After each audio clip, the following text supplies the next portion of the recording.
In this tutorial, we have an exciting topic to discuss, which is an important part of your Rapyd experience.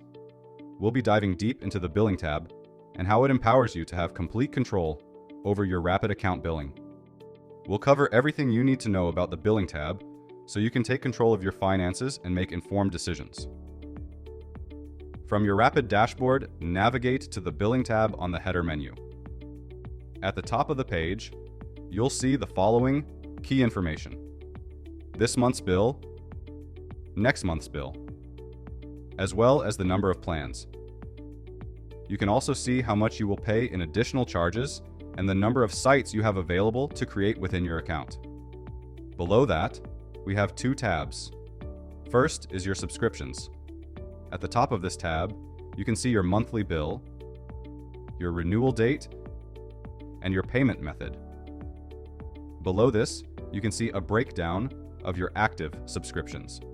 Currently, there are 4 active subscriptions associated with my account.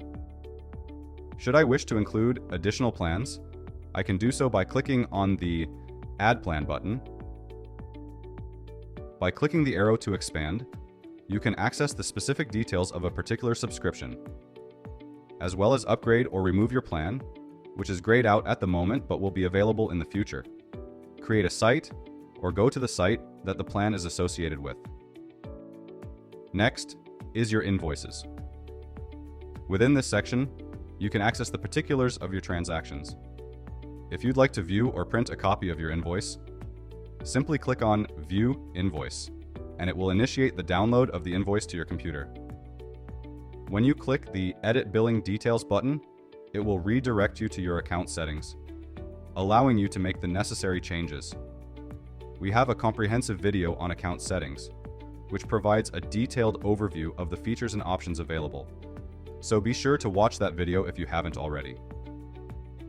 And there you have it, a comprehensive guide to using the Billing tab for effective financial management.